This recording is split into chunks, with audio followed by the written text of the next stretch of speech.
Hello again and welcome back to yet another TryHard Diablo 3 class guide. So we'll be covering the Witch Doctor. We'll be going over things as spec, gear, and which stats to choose. We won't be going over too much playstyle stuff this week, mainly because I'm going to be redoing this guide pretty much completely when 1.0.4 hits. So we'll get into the game and have a look at the spec. Now what you have to remember is with Witch Doctors is there's so many different skills. They're such a versatile class compared to every other class that I've played that there's tons of different builds. It is hard to make a really good build on a Witch Doctor at the moment. It's not the greatest of classes. So what I've done is I mean they're good, don't get me wrong, but it's not the greatest classes. You don't have much control over what's happening around you. That's more or less the only problem. So what I've done is I've created a Act 1 to 2 build and then an Act 3 build separately.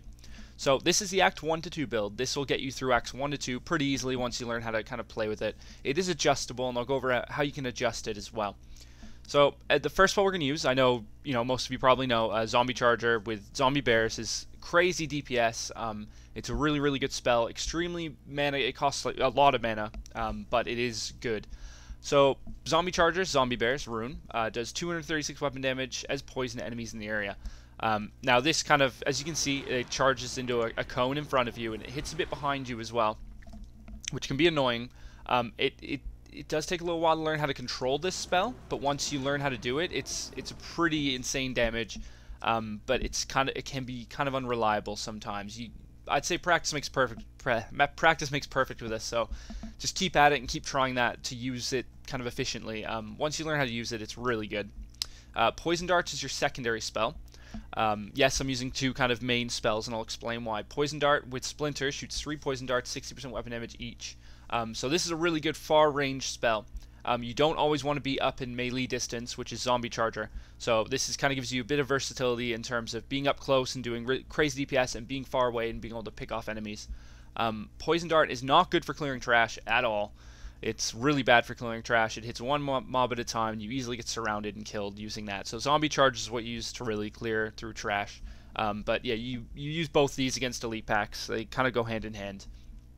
Now, like I said, this is an Act 1 to 2 build. So Gargantuan actually does fit in here pretty well. He doesn't die too easily. And I'd say he's up about 80% of the time in Acts 1 to 2. I'll go over the Act 3 spec after this. Gargantuan doesn't really last well in there. So you're going to use Gargantuan with the Humungoid rune, which gives you 32% cleave damage on your Gargantuan. So pretty much he's going around doing pretty crazy AoE damage, clears through trash really well. If there's any elite packs, he gets through them pretty quickly. The rest of the runes aren't great. I mean, Big Stinker seemed like about the same damage as the cleave, I found. But I found the cleave was better against elite packs with 2 to 3 mobs, or 3 to 4 mobs. It did a bit more damage, I found at least. You can use Big Stinker. Does a bit more AoE damage when there's tons of mobs, but I mean, you're doing crazy damage with Zombie Bears anyways, so. Everything else isn't amazing. I mean, Restless Giant procs on trash and doesn't proc for another 2 minutes, so it's not great. Everything else I wouldn't go for, but yeah. So Gargantuan, Humungoid, pretty good. Now, I'd say these two skills here, you want to fit in your build guaranteed. You got Soul Harvest with Siphon. You can pick any of these runes you want. The only reason I pick Siphon is because the extra health is quite nice. If you hit 5 enemies, you get 10k life, which is it's a good little chunk. So you can use anything else you want. Gain 39 mana if you have mana issues, but with this build you shouldn't. Languish, which this is the only problem with the Witch Doctors. You don't have too many slows, so you're kind of lacking in control. You can use this for a slow, but it's on a 15-second cooldown, so it's not that great. I'd stick with Siphon. That'll give you a bit more kind of survivability, I suppose. Now this one you're definitely going to want to use in your build. Spirit Walk, as you know, leave your body for 2 seconds. So pretty much more or less, well, it makes you kind of immune unless they hit your spirit body or your physical body. And does 50% of your maximum life, but that rarely happens. So that gets you out of snares, frozen, jails, anything like that. Now you can use again any of these runes. I'd suggest using Honored Guest. Gives you 15% mana, so it ends up giving you 30% mana back, which is really good for spamming Zombie Bears.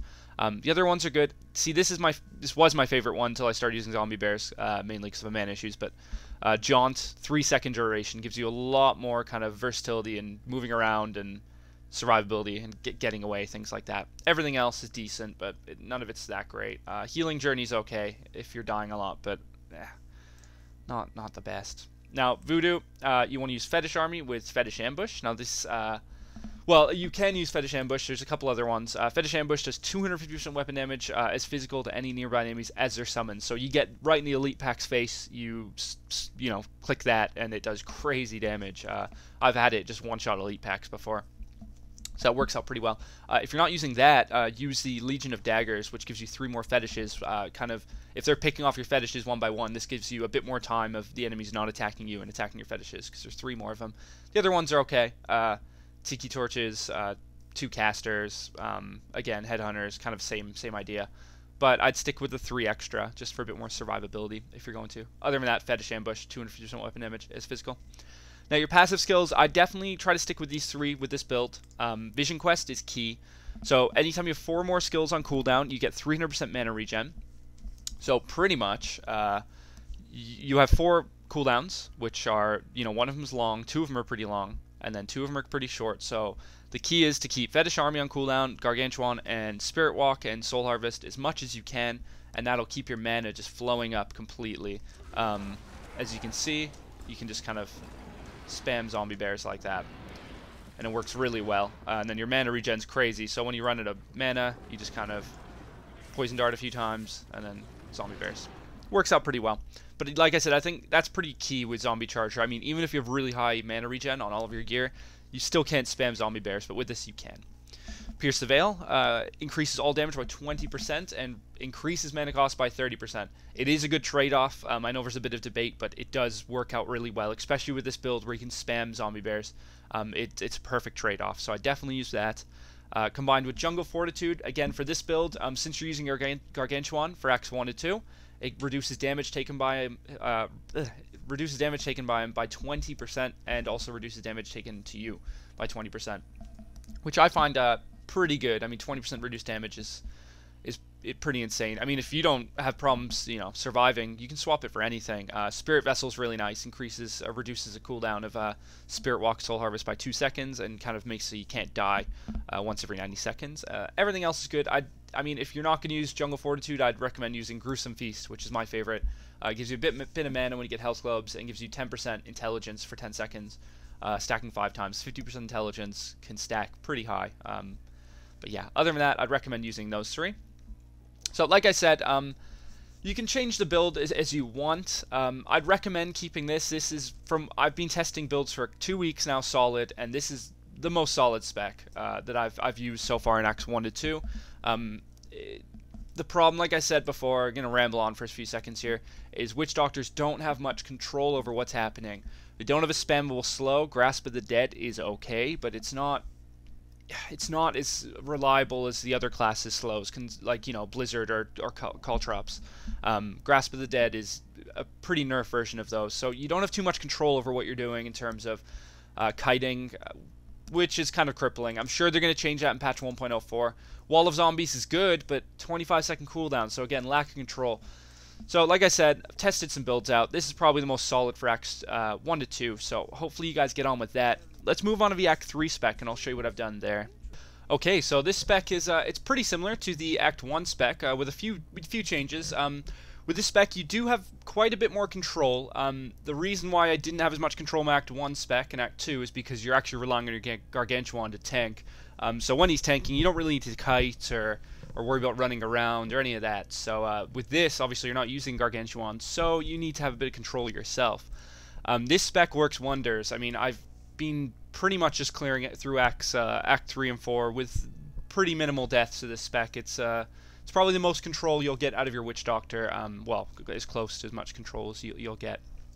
So what I'm using, instead of zombie bears, I'm using Firebats. Now what this does is it's a very, very long range, well, I mean, obviously with the Direbat rune, with the Direbat rune, it's a very long range attack, and it does a lot of damage. 220% weapon damage is fire, 40 yards away. So as you see, it's pretty far range. It doesn't stop either, so it just goes straight through enemies, hits everything behind them and around them. Really, really crazy damage. Now, combined with that, you want to use Grasp of the Dead with Desperate Grasp. You don't have to use Desperate Grasp. This is the one I'd recommend because it gives you a lot more control in terms of laying it down on the ground more. You can actually have 2 overlapping for 2 seconds. So it lasts for 8 seconds, 6-second cooldown, 2 for 2 seconds. Works out really well. If you don't use that, use Unbreakable Grasp, 80% slow. And if you don't use that and you're a bit more comfortable, you can use a double damage, 39% damage. Well, so more or less it doubles it, which is pretty crazy damage. But I'd recommend using the Desperate Grasp, and that gives you a lot more control.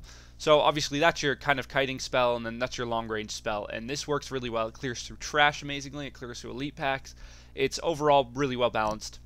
Now, you don't want to use your Gargantuan in Act 3 and 4 because it does die. It dies really, really quickly, and it's really frustrating. You put it up and it dies. Zombie dogs are out of the question. They die instantly. It's a bunch of BS. So what I'd recommend is you can use 2 different spells. The one I prefer is Horrify with Frightening Aspect. Now, what this does is it fears normal mobs for 4 seconds, and it fears elite packs for anywhere from, I think it's 1 to 1.5 seconds, so it kind of stops them in their spot for a little bit, which is really nice. Gets them off your back. Fears them away from you. You can get some distance. Now I'm using the Frightening Aspect, which is 100% additional armor for 8 seconds after using Horrify. So as you can see, I go from 49% reduction straight up to 66% reduction. It's an extra 16.5% reduction, which is amazing. You know, it's really, really good. Now if you don't use Horrify, wait for that cooldown to come up, but I'll just show you here. Where is it? Can't find it. Wall of Zombies. There we go. Wall of Zombies is a bit more control as well, so if you don't want to use Horrify, you can use Wall of Zombies with either the Slow, which makes them slow everything that hits them by 60% for 5 seconds, which gives you even more control with your other Slow, or you can use, what was it? I think it was, there we go, no. Oh no, that was it. Yeah, that's the only one. I thought there was another one, but that's what I'd use, so I'd, let's have a look. So you get Wall of Zombies in, and that's a spec there. Now that's a lot more control. The only crap thing about Wall of Zombies is it's on quite a long cooldown, and if you mess it up, like let's say I want to put it up near where my town portal is, if you miss that, they can just walk around it, which is kind of annoying. But I mean, it doesn't last that long either. But I mean, that's a pretty good spell. It gets you out of a lot of sticky situations. But I prefer to use Horrify because it just suits my playstyle a bit more. But yeah, that's pretty much a spec. Like I said, it's pretty similar to the Act 1 and 2 spec, but since you don't have your Gargantuan, you need to make up for that control somewhere else, which is where Grasp of the Dead comes in. This spec actually does work well in Acts 1 and 2 as well, as I keep saying as well. But I find Zombie Bears clear elite packs a lot quicker than Firebats, so Zombie Bears with a Gargantuan, you can just stand there and shoot Zombie Bears in their face, and they die really quickly. So that's the way I do it in Acts 1 and 2, but you can use this in Acts 1 and 2, it works really well, but it works amazingly in Act 3. Really, really well. Everything else is the exact same: Soul Harvest, Spirit Walk, Fetish Army, and the same passive skills. You want to keep Vision Quest for the specs. Firebats is just as mana costly as Zombie Bears, and Grasp of the Dead doesn't cost or costs a lot to put down as well. So that's about it for the spec. I'll post that in the section below. I'll post both of them just for just so you have something to reference to. Let's move on to gear and stat priority. Okay, so gearing my Witch Doctor. I found it pretty simple to figure out which stats to use and things. There's not a lot of information out there on actual Witch Doctors right now, so I kind of had to figure it all out for myself. There's not many good streams either to watch to get hints off of. So what I've done is I've achieved a pretty high DPS with good defensive stats. So sitting around 500 resist all with 36k health, with 60k DPS, which I thought was a pretty balanced little combination. So I'll show you kind of the items I've gone for. And then I'll go over what stat priorities you want to use and so on.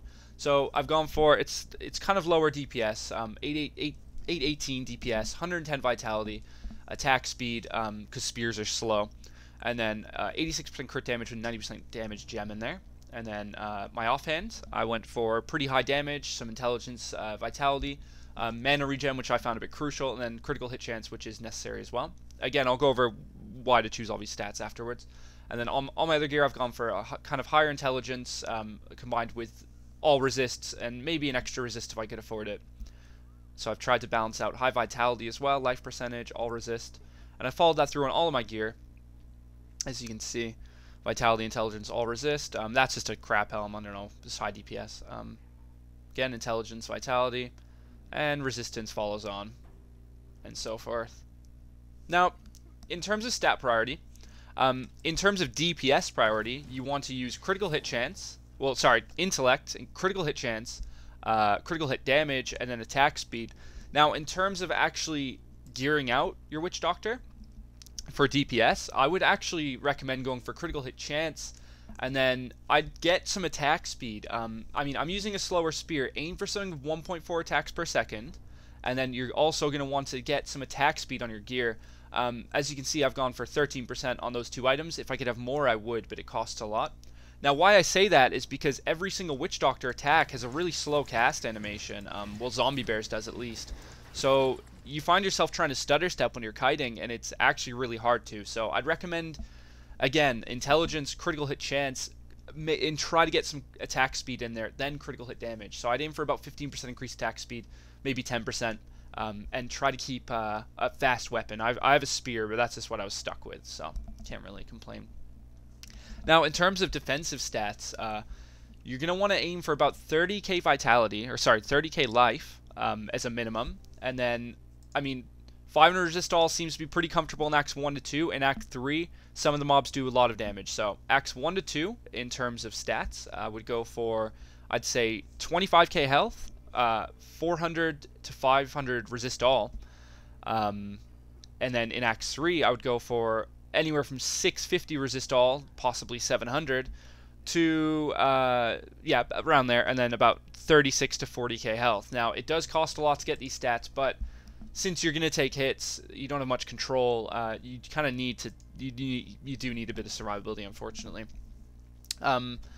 Now, in terms of actually picking your stat priorities, always go for high intelligence and everything. Except I didn't do that on my bracers, but I'll explain that in a second. So always go for high intelligence. Always try to aim for vitality on there as well. Legs and chest are prime examples on what you can get high intelligence and high vitality on. Those only cost me about 3 million each. That maybe 4 million for that one. But I mean, high intelligence and high vitality are easily achievable on legs and chest, and you can get the bulk of your health off of those two items. Mainly because just the way they're designed is to give you a lot of, you know, you can get both those stats high on there. So you want to go for high intelligence, high vitality, and then you want to aim for resist all on everything you can. 50 resist all is a pretty good number to have on everything. Well, as close to 50 as you can see. Now, in terms of getting critical hit chance, you can get 4% on your 4.5% on your rings. You can get some on your neck. You can get some on your helm, gloves, and bracers. You want to aim for critical hit chance on every item you can, obviously, to maintain your high DPS, and you want to aim for about 7% plus on your offhand. So critical hit chance easily achievable through those, and then you can use your Scoundrel, who gives you another 3%, who I'll go over in a minute, and why you should use them and why you should use other followers and things like that. So in terms of gearing, try to balance out your all resist, vitality, intelligence, and health. Well, your health obviously comes from vitality, and you should be okay. Things do get a bit tough around Act 3, but that's just the way the class is at the moment, unfortunately. Again, I'm going to say it again, control. We need a bit more control. Would be nice. There's no really way around it other than stacking a bit of defense. Oh, and your offhand.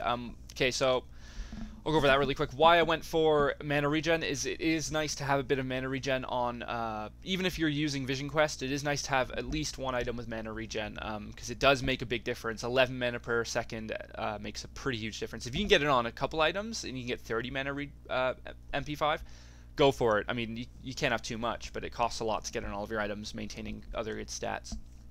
Other than that, you want to get critical hit chance on that. And then the damage on the actual Mojo is very dependent. Well, it really kind of applies itself to your DPS in a big way. So 336 damage, if you had an offhand with 300 damage on it, you would lose about, I'd say, 800 DPS from that 30 DPS loss. Let's see if I have one to show you with. Okay, there you go. So, as you can see, this has the exact same, pretty much exact same intelligence, but it has 30 less damage, same critical hit chance, so that's 1,400 DPS difference. So if I had a weapon that was 360 damage, that would give me 1,500 more than my current one, so the damage on it scales really high. If you can get one with 400 damage, your DPS would be insane. Like, that would give me an extra 4k DPS on top of mine. So make sure, I'd say aim for around 300 damage on this weapon, or on your offhand, sorry. And that should be a pretty comfortable spot for DPS. And they're not even that expensive. You can get them with 8% crit, 300 damage for you know, like 600,000 or something. They're pretty cheap. Like, I picked up this one for 1,500,000, which I thought was amazing. So definitely aim for high damage on that, because I'm seeing lots of Witch Doctors with like 250, 200 damage in their offhand. Your offhand's almost as important as your main hand in terms of damage. Like, look at that, 20k. So I mean, it's pretty insane. So yeah, aim for about 300 plus. Alright, so that about covers it for your gear and stats. What I'll do in the section below is I'll make a little comment with a link showing stat priorities, defensive and offensive, just on a kind of a little written guide, just so you can kind of have something to quickly reference to when you're buying your gear. Also, I'll make a link to my gear. I'm not showing it off. I'm not showing my gear off. Don't worry. I'm just making the link so you have something to base what you buy your gear off of, so you can look at mine and be like, oh, well, he has gloves with that. Maybe I should buy gloves with that as well. Or like, hey, he has chests like that. I'll base my stats, you know, as close as I can to him. And yeah, so we'll go over followers really quickly. And I'll explain the two. I mean, I'm not going to say use the Templar because he's not very good. I've gone over the follower in all my other videos, but I'll do it in this one as well. Ignore the gear. I took it off and sent it to my other character before I made this video. Okay, so with the actual spec, let me quickly retrain him. Okay, so with the spec, what you want to do is you want to go for Crippling Shot, which is slow for 3 seconds, 6-second cooldown. You want to go for Dirty Fighting, which is a blind for 3 seconds, kind of stops elite packs in their tracks for a second, which is nice. And then shoots 3 at a time with multi-shot, so he's constantly spamming 3 attacks at once. And then I'm going to go for a critical hit chance, which is you know, 3% crit, which is nice for your damage. Gives me almost 50% crit chance in total. So when your crit damage gets high, your damage multiplies a bit quicker. Now, when you have that spec, I'd recommend going for a bow with cold damage on it, and the cold damage will slow your enemies as well as obviously doing damage. But so when he's shooting his 3 attacks all the time, he's constantly slowing, etc., which is really nice. And try to get an effect on there as well. This one doesn't have one, but anything like, you know, 3% chance to chill, 3% chance to stun, 3% chance to immobilize. Try to aim for 3% chance plus, and this Scoundrel actually will do that effect on mobs, which is quite nice as well. The Enchantress, I would actually recommend using the Enchantress if you're beginning, because she actually gives you quite a bit of bit more kind of diversity in terms of what you can do.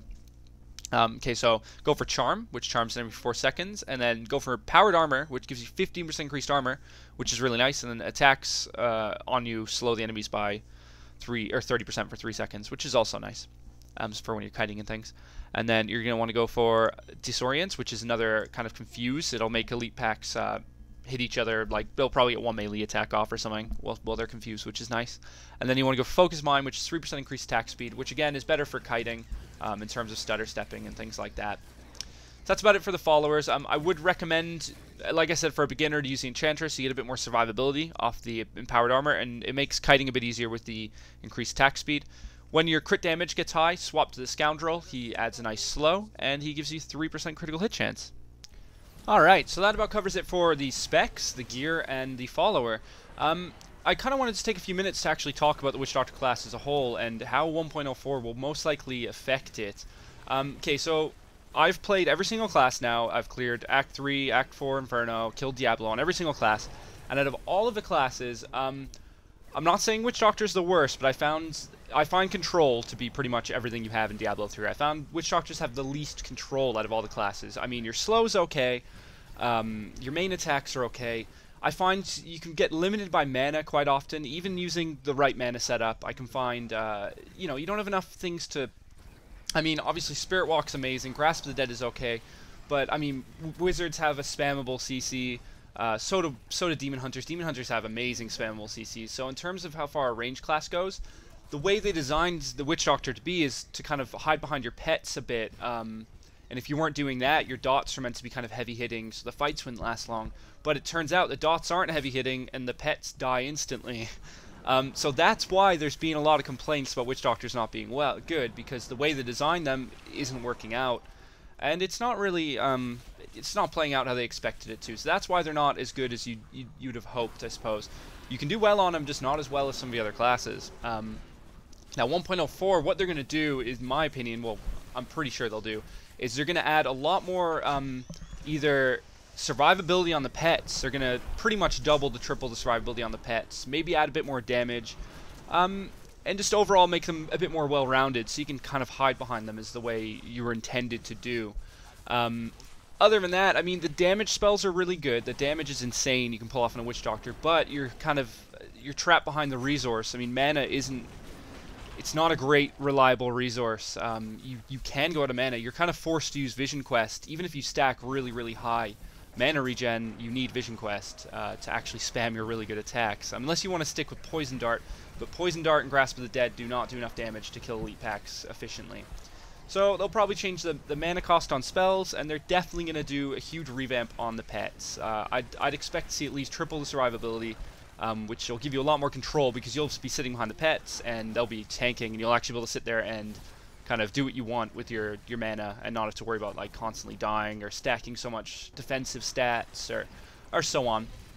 So in terms of what I'm going to be doing to cover Witch Doctor things is the first 1.04 guide I'm doing, mainly because this is the last guide I've done out of all the class guides, will be the Witch Doctor class. So within 2 to 3 days of 1.04 being released, expect to see a completely revamped Witch Doctor guide. This one was kind of more along the lines of just kind of like, here's a few specs, try them out. Hopefully they're, you know, a bit better for you.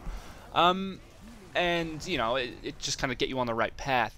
Now, in terms of what I'll be covering is I'll be making completely new spec. I'll be showing all the playstyles, because the thing is with playstyles right now is that the only playstyle there is try to stay alive. There's not much you can do. I mean, stutter stepping isn't the same on any other the other classes. Kiting is kind of the same, but you're held back by Grasp of the Dead being on a short cooldown. So I'll be making a lot more, you know, effort into putting a lot of well, not effort. You know, I'll put in as much effort as in this one, but a bit more content. I'll be putting a lot more in terms of playstyle. So I'll be showing actual specific playstyles and how to use them for your advantage. Now, this will be out within 2 to 3 days of 1.04 coming out. So I apologize to all the Witch Doctor community for being slow on this. It's just, you know, I've had to do 5 class guides. I've had to level all the characters, get gold to gear all the characters. I've had to do so much stuff, and it's been a, you know, it's just me doing these videos, so it's taken a while. But yeah, guys, I am rambling on a bit, so, you know, thanks for listening. But hopefully this guide gives you a bit more, you know, control on your Witch Doctor, and a bit more, you know, just give, I don't know, just hopefully the specs help you a bit in terms of actually farming Acts 1 through 3. A bit more than you have been in the past couple months. I know it's been a frustrating, you know, Witch Doctor's my first level 60 class. I know how frustrating it can be playing one, but it'll get a lot better, and it'll get a lot better towards the end of this month when 1.0.4 hits, and things will be joyous. So watch out for my next Witch Doctor guide, which will be out 3 days, you know, 2 to 3 days after the patch hits. Be the first one I'm doing, main priority, so watch out for that.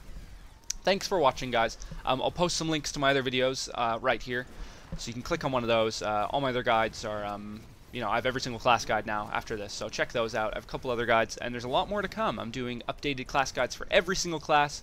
Hopefully that will be up within 2 weeks of the actual patch hitting, so it's a lot of work for me to do, but I'm going to do it. So yeah, guys, hopefully this helped you. This is me signing off. Thanks a lot, guys. Bye.